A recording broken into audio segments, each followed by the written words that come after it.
Welcome to Games Overboard. I'm PJ. I'm Dan. It's been a while. Yeah, sorry about the hiatus, guys. It's just been busy. Yeah, a little bit. That's all I got for you. That's all you got for me? All right, have a great week, everyone. Yeah, see you guys. Bye. No. We did an exciting game tonight called Red Rising, which is based on a book trilogy. Yep. And it's actually, I was reading the beginning of the instruction booklet, and Jamie Stonemaier, who of course has the creator of Stonemaier Games, he has a little blurb about it saying it was his favorite book series. You know, he started reading it when it came out in 2014. He's just absolutely mesmerized by this. Yeah, he's like, I really hope y'all enjoy this game because he's like, this has been a dream of mine. And yeah, I just love he said as soon as he finished the first book, he contacted the author. He's like, can I have the rights for the game? And the author was like, no. Yeah. But in a enthusiasm. in a blog, he said like there were probably like game rights, but because like Universal has the rights to the movie. Of course, Universal buys the rights.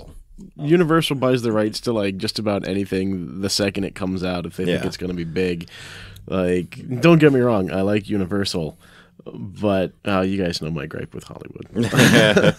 But so he thinks that like they probably got an all-encompassing deal. But then that deal ran out because a couple years later he asked again, and sure enough, the tabletop rights were available. Well, that's cool. You know, probably because they weren't fast enough to get like a script something to the table. Yeah. Because those, you only have like so long of a shelf life on that before it's cut. You're done. Like you had your chance and you couldn't come up with anything viable. Yeah. And that may have just been something that they put in. You only have like 2 or 3 years. You know. Yep. Like Sony and Spider-Man movies, right? You know, like they only, or no, Fox and X-Men. Fox and X-Men. Yeah, they had like 5 years, I think it was, before they, to make a movie, or else they'd lose the rights to it. Right, and that's why they came out with First Class. Yeah, First Class, and that's why they kept coming up with all those other the Wolverine spin-offs, right? You know, those movies were. They could have been so good. The potential is there. But, we should Wolverine has such great backstories. We should do a podcast of just movies. I've been thinking about it. You know, my buddy JB and I were actually talking about doing one, and we still want to do one when he finally, like, gets off, doing over-the-road trucking and stuff, and sit down and we can actually talk about this stuff.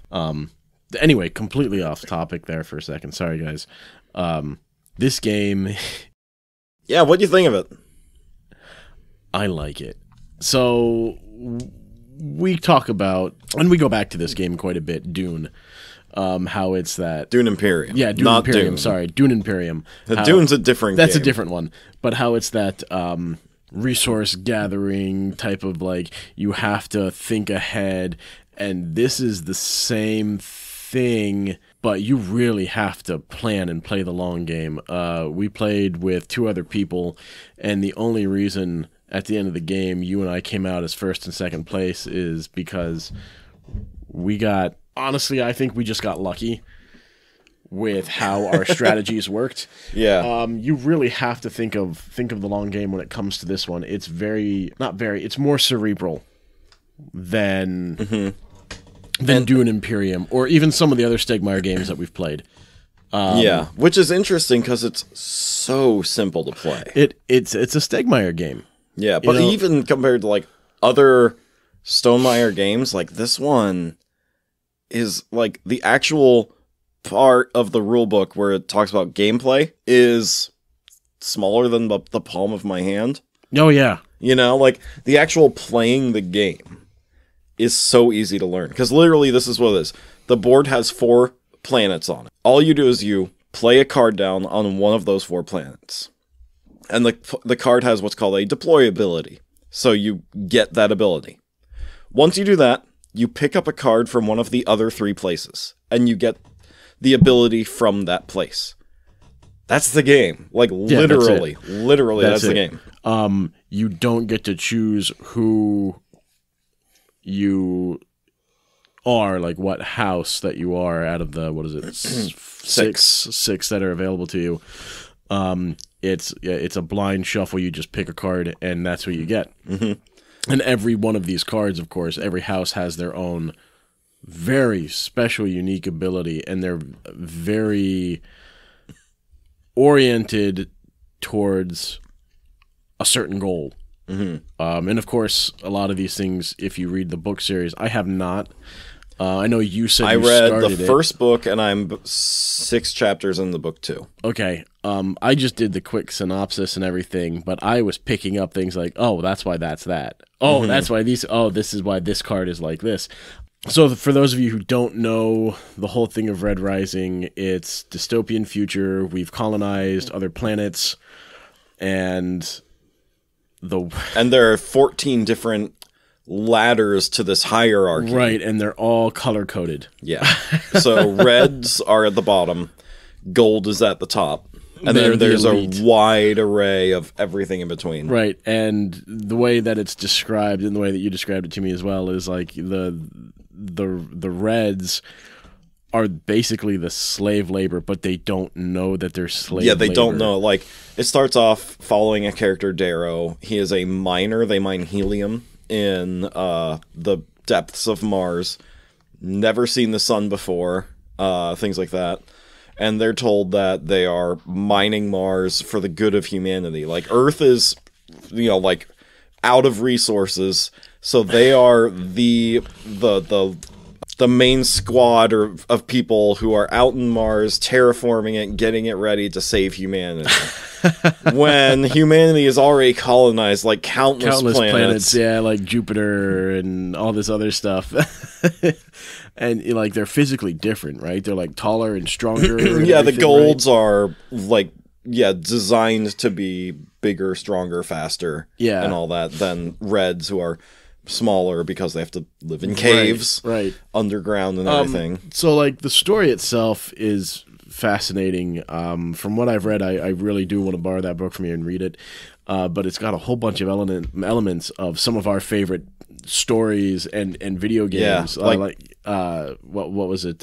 Red Faction, the video game. My God, we played Red Faction when it came out. Oh my gosh, that's so good. What was it? Early 2002? Early 2000s, 2001, 2002. Like, that game was so cool. It was one of the first games with fully destructible environments. Yep. Because that's what you do. You're mining, and that's what it is. You're on Mars and you're mining. Yeah, so you can, like, just make tunnels into the wall and stuff like that. Like, you don't want to go after something. Like, you don't want to go the way the game says.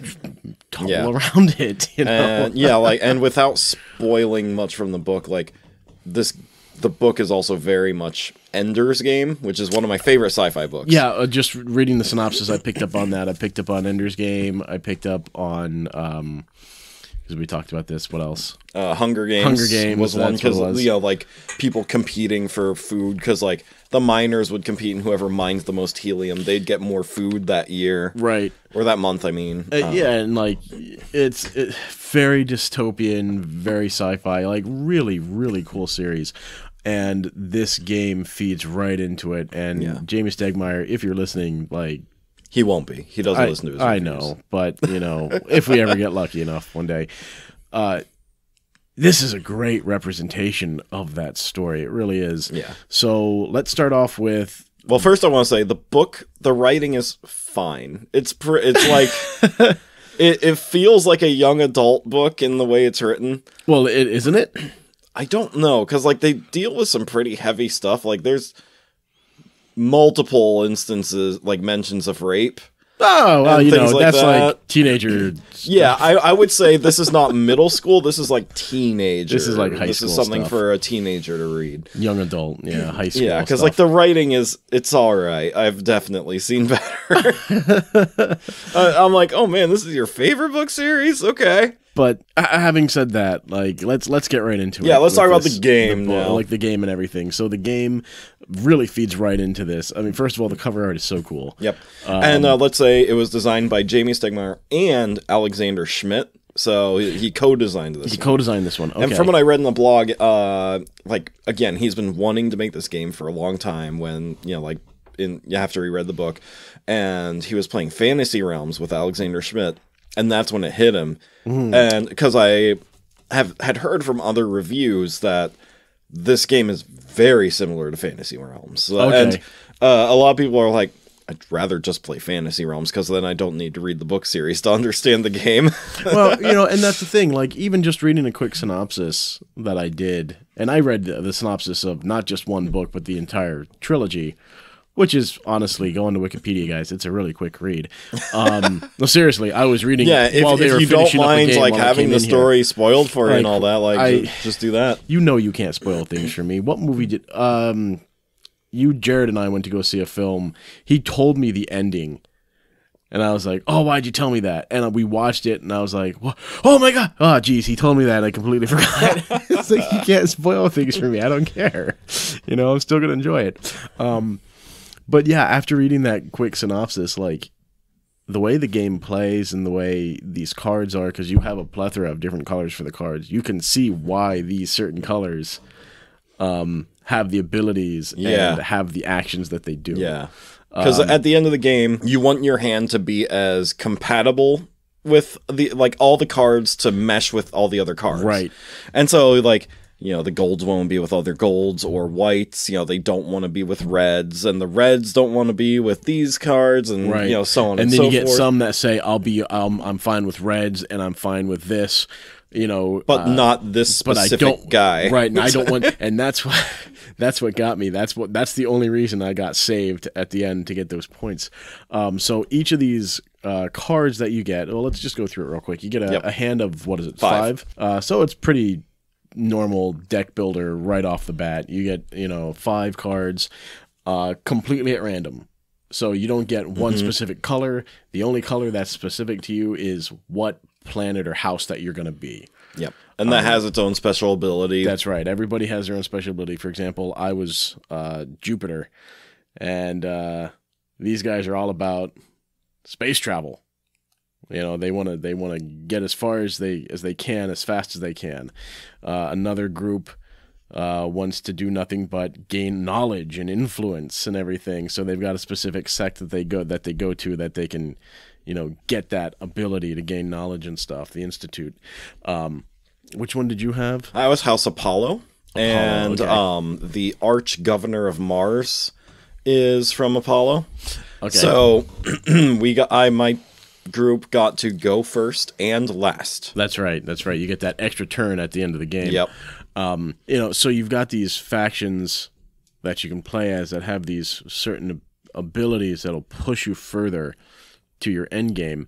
Now, the way that you win this is really interesting. So it's either one player has to have, what is it? It's 3? Yeah, there are 3 different win conditions that have to activate. It's having 7 influence or higher. Right, 7 influence or higher, 7 space travel or higher. Yep. Or having 7 cards in your hand, right? No, 7 helium. 7 helium, so that's right. So when you go to a certain planet and you pick up a card from that planet as your discard and recard, that's when you get the resources from whatever planet you're on. And helium, like comes in the from book, Mars. Comes from Mars. That's what you're mining. So if you stockpile on that, you're golden. But it's not an end all be all. Yeah. Because it's either that or 2 people have to get the same gold. Yeah. Yeah, because like for the end game triggers, it's not one person gets all 3 of those. It's 3 people gets one of those. So like if I get the helium, you get the I got the space travel. The space travel, and then someone else got the Institute. I got the knowledge. Yeah, so then each one of us had achieved one of those benchmarks. Right. Or if one person gets 2 of those, on their own. That's what it is. That's right. Then the end game triggers. So your end game goes through, and then you've got your little symbol that tells you how many points basically, and at the end of the game you just add up all your points. Now you got to be careful because you can get screwed really bad if you have cards that are incompatible with each other. Yeah, if you end the game before your hand is ready for it. Exactly. And that's something that we talked about, like, is it seems to be pretty common in Stonemaier games. So, like, ending the game before you're ready for it. Yeah. And that's what Jack always does when we play with your brother-in-law. It's always, he doesn't care. He just wants to end the game as fast as he possibly can. And just because. Race to the finish line. Pretty much. Like, slow down, man. Enjoy. So, and it was funny because he pushed that along, and I was like, fine, you do that. I'm gonna get what I need, and I'm gonna try and, push my goal further. Yeah. Now, like I said at the beginning of this, it's a very cerebral game. You really have to have an idea of how you're going to play things out. Yeah, you need a plan. But be careful, because any player can screw up that plan big time, and it doesn't even take a whole lot. It just takes someone going, oh, hey, that's a card that I want on that planet. I'm going to lay down here and take that card. And then you go... Or, I just want that planet's ability, so I'm just going to take that card. Or I'm just going to take that card just because I want the ability. Yep. And it can totally throw you off. I mean, I can't tell you how many times you threw off my game by doing something like that. It was like, oh, you jerk.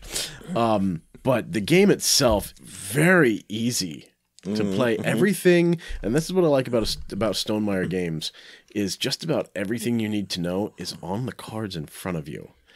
I love that so much. Like, and if it's not, there's a reference card nearby that you can look at. I love the reference cards. Stonemaier Games are great at putting that, and I know we just sound like we're singing praises to Jamie and everything, but no, it's really smart, and I see a lot of other games that do it as well, and they do it masterfully. Some of our favorite games do it, like our Cthulhu games do that really well. Yeah, Death May Die. Death May Die does that really well. It just so, you're going to forget.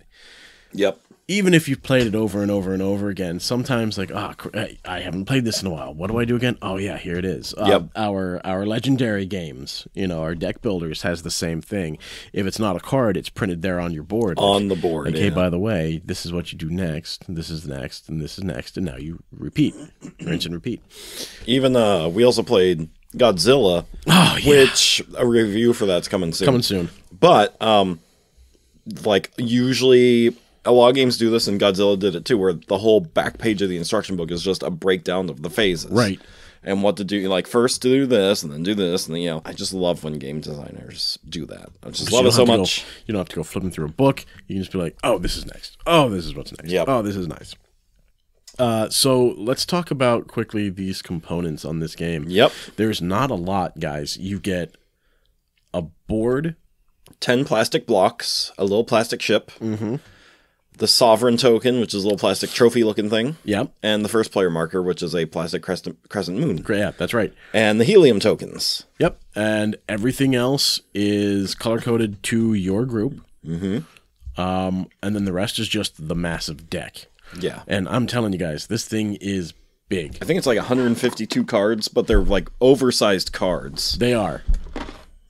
And they're really nice. 112 cards. 112. So the cards... In my opinion, I think they look great. The artwork, not even just the face of them, but even the back of the cards look really nice. Oh, yeah, right.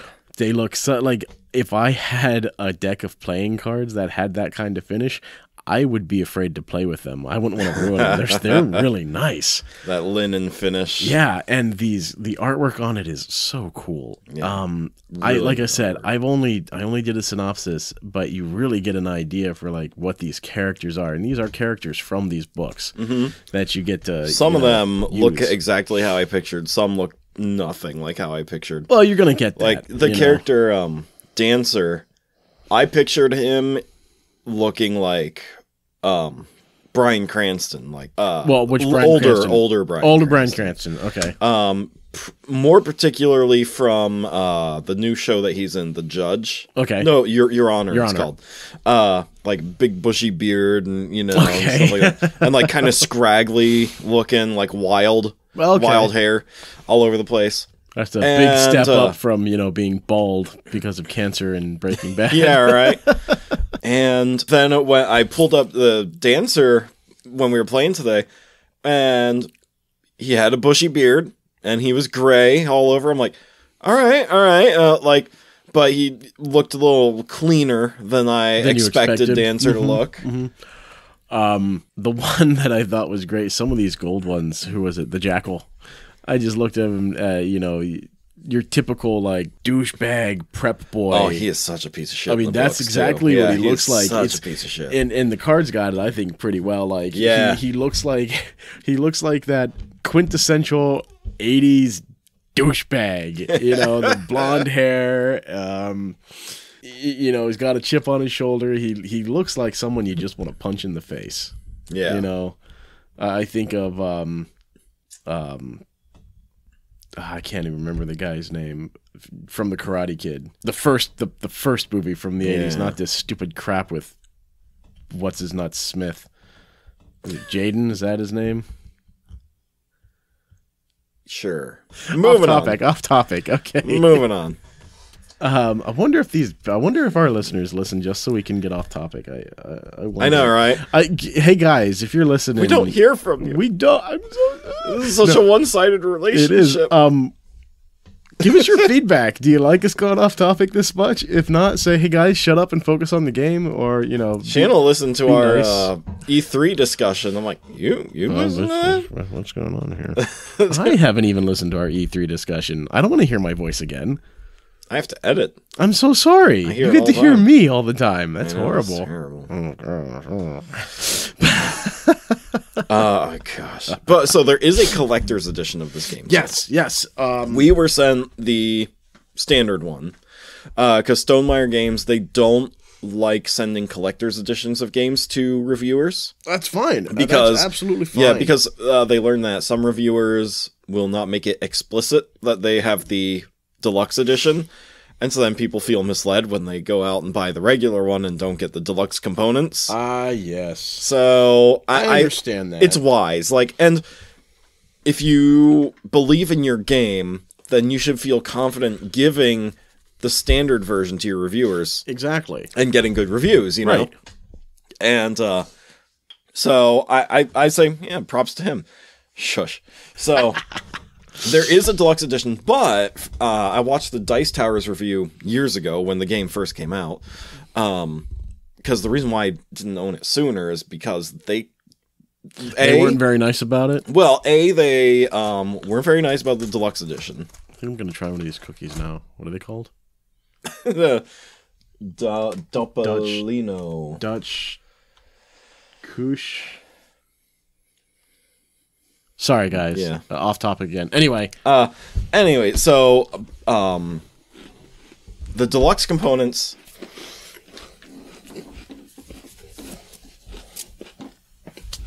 I can hear you just fine. The deluxe components. As Dan chews a cookie. Okay. Please edit that out. Nope. It's staying in there.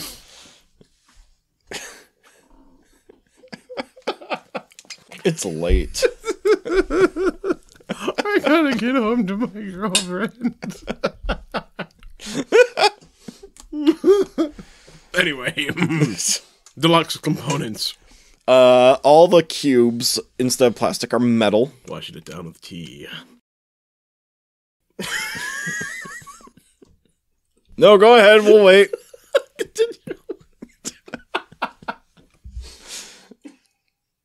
Is it good? I don't know. I can't drink yet. The sovereign token is also metal, which is pretty neat. It's metal as hell. There's a really cool insert. I love the insert to the box. But apparently the insert sucks, according to Dice Tower. I love the insert. It sucks. Yeah, I love the idea of it, because, each player has, a little spot in the insert where all their stuff goes. Okay. And so it's easy to just look at you open a box and it's easy to see where everything goes and where. Oh, that's really neat. That's nice. But I don't know. I guess things just get loose in there pretty easily. I don't know. They didn't go into specifics as to why the insert isn't good. But with the metal tokens, the yellow and the gold look very similar to each other. Yeah, it's not good. Yeah, apparently even with the cards, the like something maybe with our cards too, I don't know, but Dice Tower said that the cards in the studio with like lights on them, they could see through the backs of the cards to what the card was on the other side. Oh. Yeah. It's a good thing we're always doing this in a dimly lit basement. I know, right? So I thought that was interesting. That they're like, they said like, buy the regular version. Do not spend the extra money on the deluxe one.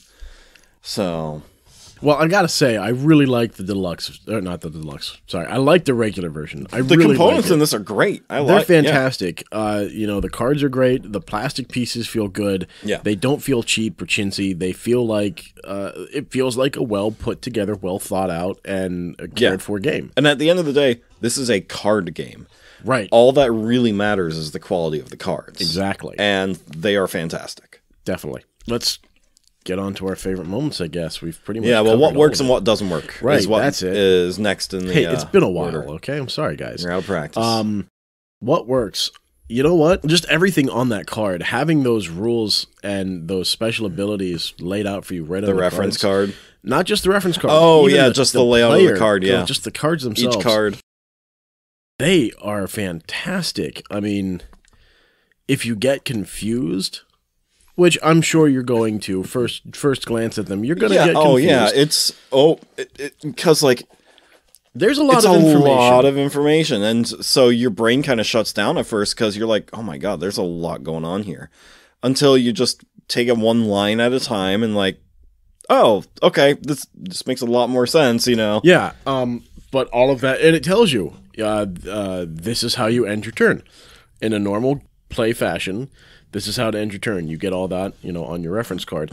Mm-hmm. But on the cards themselves, they say specific things like, hey, you can put this card and take any color that you want and bring it over to this deck and bring it on top.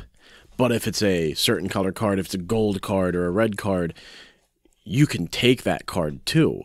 Yeah. So now you've taken that card as well as the card you originally laid down, and now it's like, cool, you're not done now. Your turn's not done. You still have to discard. Mm-hmm. So now I get to discard and really give myself an advantage by going to something that has go to a planet that has a resource that I want or need. And it's very specific about that. Mm-hmm. Like, hey, do this with, if you're going to play this card, you can do this. Yeah. Yeah. Yeah, for me, what works is what you were touching on, but it's just the simplicity of the rules. Oh, yeah. Just play a card, draw a card from a different location. Yep. Rinse and repeat. Yep. It's that simple. So then the complexity comes from how you're going to play those cards and how you're going to match them together and how they're going to mesh with each other, and all of that is just such a brain burner, and I love it. It's good. It really keeps you on your toes. How am I going to do this? How am I going to do that? How am I going to make sure I get the most points possible? I heard that. Bonk. Bonk. How am I going to ensure that I get the most points possible from my hand? How can I make sure I'm going to get the resources that I need to go with the goal that I want? Yeah. The only thing that didn't work for me, and it's not the game's fault, it's more of the mindset of other players. Again, Jack likes to close out the game as fast as he can. I don't know why. It could just be first time playing too, because when we play games like Azul, where that's not, where like you don't want to end the game too soon, like he doesn't, so it could just be first time playing. Maybe. Mistake. Maybe. I guess you could say that that's something that comes with more experience with the game or those with the kinds game, of the games. cards, and all that. That's really the only thing that didn't work for me. Again, and that was just a mindset. That's not the game itself. Yeah, I'm trying to think if there's anything that didn't work for me, and I think it all makes sense. It does. The only thing I didn't use was the die. I didn't use the die. Oh, yeah. See, for me, my issue is like, I wish there were more of certain colors. Like, there are obviously more golds in that deck than other colors. Then again, I mean, look at how far we got through the deck before the game ended. We did not get very far. We didn't, that's true. So there could have been more things, and it just wasn't. I don't know. They just didn't pop up. Right. That's true. You know. So like the luck factor is like if you need like a pink to show up. We saw one pink the whole game, and that was in my deck. Like I had that. Yeah. So I would say that, like just maybe having more variety or, more cards available, Oh yeah. Or making those rare cards worth it. Yeah. Well, I mean that pink card that I had was pretty worth it. Oh yeah. That was one of those if you have this color or this color, pull them from wherever you want from the back of the deck on top of you, and you can take that card. So that was a really valuable one. But it was also one of those ones where it was like, I don't play well with golds, or I don't play well with this kind of color. So you really had to be like, ooh, do I really want to do that? Yeah. So, and a lot of this is high risk, high reward. If you really go out on a limb and be like, this is my strategy, this is what I'm going with, you better hope that it works out for you, that you get lucky to either draw said card that you need, or somebody completely has a different mindset and just goes, oh, I'm going to go do this, and leaves you wide open. I have to say, for me, the only thing that didn't work for me, because I didn't use it, was the die. I used it twice. I saw you use it twice. Yeah. I didn't use it. Yeah, I didn't. Well, you didn't need to. No. Like I needed it a couple times, so I was so glad the option was there. I mean, it gets tough because you're like, oh man. Yeah. So what do I do? Let's talk about the die real quick, because I didn't. This is the first time we've really mentioned it. So when I say you play a card, and then you draw a card from somewhere else. Let's say you don't like any of the cards from the 4 locations to draw from. Instead, you can take a card from the face-down deck, and then to make up for the not getting a locations bonus, you roll a die, and that will give you a bonus. Right, or the resource that you get. Like, it's one of the resources from one of the locations, like helium or the sovereign token there. Right. Influence or something like that. So you can still get that influence there, that bonus, even if you don't take a card from one of those locations, which is a really neat way of doing it. Yeah. If I use it, I probably should have a few times, but if we play it again and I use it, I'll probably change on that. Yeah.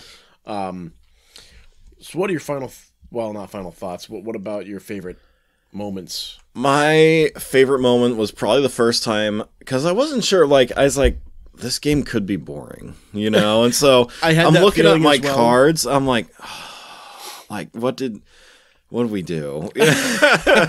And so I had my cards ready, I knew what I was going to play next, and then one of the other people at the table took the card I needed, and immediately all my plans crashed down on me. I'm like, and this was 2 turns into the game, and I go, oh crap.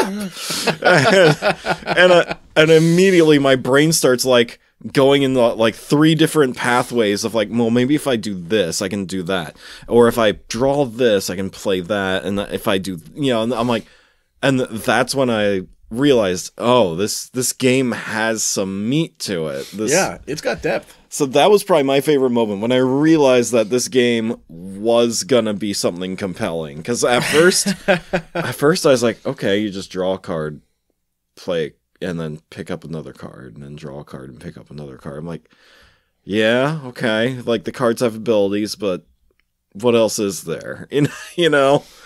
What's next? Yeah. For me, my favorite moment probably came towards at the end of the game, with our last turn. So I had a hand that was a majority of gold, and the gold is usually worth more. But at the bottom of your card, you get how many points they're worth, along with they're worth this much, but if you have this card and this card, you get this, or if you have this card and this card, or you get negative so much. Yeah, if they're with this guy. They don't like each other, so you're going to lose these points, and I had one of those. Yep. I had one of those where I went, oh, shit. If I don't get rid of this, I'm going to lose 30 points. So I got lucky and I laid down my gold, and I was like, oh, yes, I can pick this one up now, and now I can discard this other gold, and because I had that one gold, that actually gave me an extra 10 points. Yep. And then you picked up that gold that I got rid of. Yeah, because Octavia was on the board, and one of my characters needed Octavia to get like 30 extra points. Yeah, and if my thing was if I had Octavia with another character, they hate each other. Yeah. So I would have lost that 30 points. And you friggin' picked Octavia up. I'm like, oh no. Well, I picked her up, and then you dropped her again. I dropped her, but it was one of those rules on it where if you can pick up the card behind it, but if it's a gold, you don't have to discard her. So it's like, oh, cool, I can pick both of these back up, and then I can discard Octavia where I want and get rid of that toxicity that she has. Like, I don't need that. So yeah, that kind of worked in both our favor, which is really neat when that stuff kind of, that kind of thing comes together. I mean, you still beat me. You didn't beat me by a whole lot. 7 points? You Something had like like that. 185 or 183 or 184 or something like that. I had 196. Yeah, so we were only off by like 8 points. And a big thing that helped you was you ended with that sovereign token. Yep. And that gave you what? That gave you like 30 points or something like that? Yeah, I had a character who, like, if you end with the sovereign token, you get like a crap ton of points. That sucks because I had another one that was like that. If I would have ended with the sovereign token, I would have gotten that extra 30 points. And of course, the other two that were with us, because they did the whole like rush, they ended up getting much lower than we did. Yeah. Even though they got their gold first, they didn't get to play out. Yeah, I was the rest of the convinced I was hand. going to lose because I was trailing in every track. Yeah, I noticed that. Like- I noticed that. And then when I saw your points, I was like, damn. Yeah, like, but I wasn't last on the fleet track, but I was definitely last with helium count and influence. Oh, no, dude, I was last with helium count. I had one. Okay, I had 2. Okay, yeah. So Influence, you were last because Yeah. I had 2, and I think you only had one. 1. But again, it's a Stonemaier game, and aside from losing those points with the people that you have, again, it's all about being conscious of how your hand is going to stack with in terms of card versus card. Yeah. Just like every Stonemaier game, there is no real like backwards momentum. It's all forwards. You're always building. Oh yeah, for sure.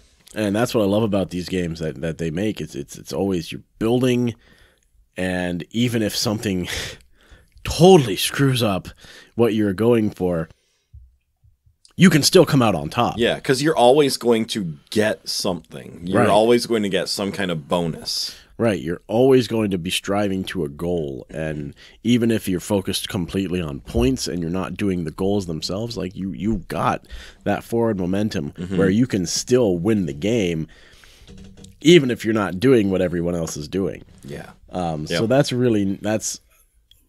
why I love these games. Yep. I also appreciate that, just like any other Stonemaier game, there is a solo mode, and it's made by Automa Factory, which means it's gotta be good. Gotta be good. I haven't played it yet, but it's gotta be good. And all the stuff right here, it's self-explanatory. So I'm pretty sure, even as a single-player game, you're gonna get some pretty good, deck AI that's gonna push back on you. Exactly. There is an Automa deck in the box, so and a separate rule book for how it works. Okay. Just like every other Stonemaier Every other game out game. there. So I'm sure it mimics playing against another person pretty well, because that's what they are really good at doing. Oh yeah. Yeah. So I guess our final verdict. Would you recommend this? I definitely would, yeah. Even for someone that has no idea what this is, Well, idea what this. That's my question for you, because I read the book. Oh, One of the books. I read the book. That's right. No, you know what? I'm So pretty what do sure. you think? I'm pretty sure. Even if I didn't read that little synopsis, it would be fantastic. Just reading the synopsis gave me a better idea of why the colors are the way they are. But it's really simple. Everything is laid right out there for Yeah. you. Did it bother you not knowing why certain named characters could not be with other named characters? or- Absolutely not. I'm pretty positive I've got the gist why certain characters are like, you know what, screw that guy. We don't work well together. Why do reds not like grays? I don't know. Because reds are slaves and grays are the police. Well, that makes complete sense. That's why you can't put them together in a deck. That makes complete sense. Why do pink cards... Because they usually ended up, like, taking other cards, right? Yeah. Do you know why? I don't know. Slave owners? What? No. I don't know. They're prostitutes. Oh, well. They must be French. No, that's it. Yeah, the pink class are the pleasure class, like masseuses. Oh, no, we're going to pleasure. Things like that. Pleasure class. Yeah, I forget what the technical term is for them, but that's like their role. The escort class. Yeah. Interesting. Okay. Well, I mean, even without knowing this stuff, it's still like you can't have this with this. Yeah, do you really need to know? No. No. This is just part of the game. Don't do it. Yeah. I mean, it's just like any other card game, like, hearts or things like that. Why do, hearts trump this or whatever, like, why does the suit trump that suit? Like, because. And, it's the same thing. If you read the book, then you're like, oh, yeah, I get that. I understand. But you don't need to because the game just says, don't put this card with that card. Oh, okay. Oh, well, the game says not to. I guess I shouldn't. Yeah. Or there's one where the lawyer wants to be with whites, but preferably, like, you get, like, 13 bonus points if he's with other white cards. But if he's with the judge, you get like 25 bonus points instead of 13. Oh, that's the whole brown noser situation. I guess so, yeah, because I haven't gotten to the judge in the books yet. He must come later in the series. Oh, goodness. So, and the lawyer and all that. Like, I haven't gotten to that part yet. Yeah. So, but yeah, you can put it together. You know, like we just deduced right there. You can figure it out pretty easily on your own. So, guys, it's a solid game. If you want a good card game that will make you think, and I'd go for Red Rising. Yeah. I like it. I really do. Then again, I like just about every game we play. So, but no, this was a good one. It was an easy pickup, and that's the thing. It is an easy pickup. It is a fairly quick game if you want it to be. Or took us about 45 minutes and then another 5 to score. Right. Scoring is a lot to figure out. Yeah, it wasn't bad. But after you figure out, like, oh, well, that's what these are. Oh, okay, that's where these points come from. Oh, okay. It's not that bad. Again, it's just one of those things where you take your time. When it gets to that section, just find it in the instruction booklet, and it'll tell you. Yep. It'll literally hold your hand through everything if you need it to. Yeah. So I think that's pretty much all we got tonight. Yeah, I agree. So thanks everyone for listening. Down the pipeline, as we said, we have Godzilla coming up with hopefully a guest. I'm hoping we can get a guest. It's my buddy who lent us the game. He's never had a chance to play it because none of his friends wanted to play it. Yeah, and he didn't. And he really doesn't have. And he's not really like a board gamer from the sounds of it because he couldn't grasp the rule book. And he's like, hey, can you guys learn it, review it? Yeah. Teach me. And that's his biggest thing, like, learn the game so I can play it. Like, yeah, dude, that's what we do. So yeah, hopefully when we get time to get him in, we can sit down, play a game, and we'll have him as a guest. And he's a big kaiju fan, so I think he's gonna have a lot of fun with this. Yeah, another one. I don't think I've told you this yet. Leader Games is sending me a copy of Root. It was supposed to be here today, but it got delayed. FedEx. I can't stand FedEx. But Root is the one we talked about in the E3 discussion, where it is a war game, but you are forest critters. Oh, yes. And each faction plays 100% differently than the other faction. Okay. This one sounds like something that we will need to play multiple times, I think, before we actually do a review. Yeah, and it's the opposite of this where we said this game is easy to pick up and play. No. Okay. Root is going to be one of the most complex games we've ever reviewed. Because every faction is going to have their own rulebook, basically. Yeah. Okay. Yeah, because, like... because even when in the E3 discussion, I said, like, if you played Mario and then you played Call of Duty, they're wildly different games, but they still use the same controller or a similar controller. They, left stick moves you, right stick moves the camera, things like that. Root, nothing is the same except the board you're playing on. Like nothing is the same. I like this. So yeah, I'm excited because these guys make a lot of asymmetry games. They offered to send others when we're done with this one as well. Because another one they have is a game called Vast, where you are people exploring a dungeon. Oh, God. Or like a cave. One person plays the cave.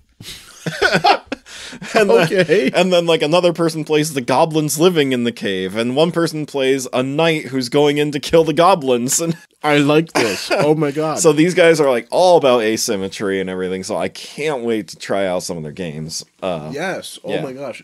Guys, if you know any games that you would like to hear us review or have us play, hit us up on Facebook. Ignore Dan's chewing as he ate some salami there. It's past midnight, man. It's like time for me to eat.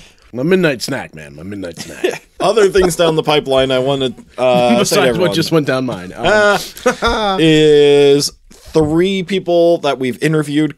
They all have their Kickstarters running right now. Yes, go check them out. Yep, Mate and Bogey's Conspiracy has about 2 weeks left by the time this goes live. A little less than 2 weeks. I got you sent me the link of everything that went live. It looks great. Their page setup looks phenomenal. Yes. And of course, the game itself. Now we got to talk to them. We got to see not all. I really want to play. We got to see the artwork. Really want to play. It looks like a fantastic game, guys. If you heard our interview with that, go support them. Our friend Eric has just his game has funded. Yep, his game has been funded. That's Party Wanted. Mm-hmm. And we did get to play that. In fact, you and Shanna did a video review on it. I'm sorry I couldn't have been there. I'm really upset. I really wanted to do that one. Yeah. That one was a ton of fun. So good. We even went full out and we did the drinking aspect of it. So guys, if you are the drinking legal age, do it. In moderation. Responsibly, in moderation. It is so much fun. Yes. I am really surprised none of us got drunk. Yeah. Okay. I'm surprised you or me didn't get drunk. And lastly, Seismic has gone live, which is the biggest freaking game I like from a first-time designer I've ever seen. And it looks incredible. And now, so of course, you showed me some of the, you showed me the page again for him. And guys, if you can't back the deluxe edition, which is all the 3D printed pieces and all the really cool looking stuff, don't fret. They have a $99 retail version that has the same components, just in a cardboard format, and it looks stellar. Yeah, I mean, even without the 3D pieces, or the plastic pieces, the cardboard looks phenomenal. It looks just as good. It really does. I'm actually kind of torn. I kind of want to get you to get the deluxe. Oh, I already backed the deluxe. You already backed the deluxe. I would love to get the retail and just compare because they both look so cool. Yeah. Jason, the designer, they found a way to stand up the cardboard tiles by slotting the hexes that they stand in. And that's just, I mean, such a great idea. If you can't think of, or not think, if you're stuck on something, start brainstorming innovation. Yeah, like how has no one thought of this before? I think they have, and but that's something he it's said. Something that anybody's like really caught on to. I'm pretty sure someone else has gone out there and went, "We could do this," but he seems to be the only one that was like, "Why don't I just make it part of the actual, hex?" Yeah, which is brilliant, man. It's brilliant, genius. Like, and he said he took everything he loved from all of his favorite games. And then things that they were lacking, he improved upon, and that he really did. And that's really did. Great. That's great. That shows that not only does he love the hobby, but he's willing to push boundaries and make things better for other people. Yep. Give other people ideas that they can improve upon. Yep. That he himself has already done, and that's great. That I want to see more of that in this industry. Yep. We're already, I mean, we've been seeing it for decades with video games, and I'm really glad that we can start seeing something similar with board games. Yep. So guys, now we're just rambling on about some other I know, things. we're just talking about other things now. But again, if you get a chance and you want to go and take a look at those games, take a look at Seismic, take a look at Party Wanted, and Conspiracy Theory. Conspiracy.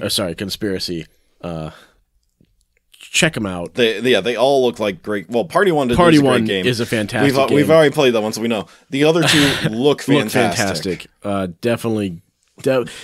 If you can't afford it, at least give it a look. And share the link. Like share it. Yeah. Get the word out there. Help these first-time designers get their games made. Like seriously, it makes all the difference just to share the link. Exactly. The more these get funded, the more confidence these people are going to have to start making more games, more innovative games. Mm-hmm. Yep. And this is an industry that's only growing. Yep. And we need more innovation. So for sure, share the love. Yeah. And again, if you would like to message us about anything, really, like, we want to hear from you. Yeah. Visit us at gamesoverboard.com. There's a contact page where you can email us, or just email us directly and skip the website part by emailing us at gamesoboard@gmail.com. I never get any fan mail, but I mean, you have access to everything, so maybe you're hiding it from me. You think you would get fan mail? No, I'd probably get hate mail. No, Wellhouse Exorcism is the only one that's gotten fan mail so far. Son of a gun, guys! Guys, come on! I would love to get some. The only other mail that Games Overboard gets is when I talk to designers about setting up interviews. Maybe we can get some hate mail from them. Anyways. Oh, gosh. Okay. It's getting late. Thank you guys for, tuning in with us. We appreciate it. As always. For those who listen to us on Spotify and iTunes and all those, like the podcast, give it a review. That makes all the difference for our visibility and helping us grow. So with that, have a great week, everyone, and we'll talk to you next time. Peace out.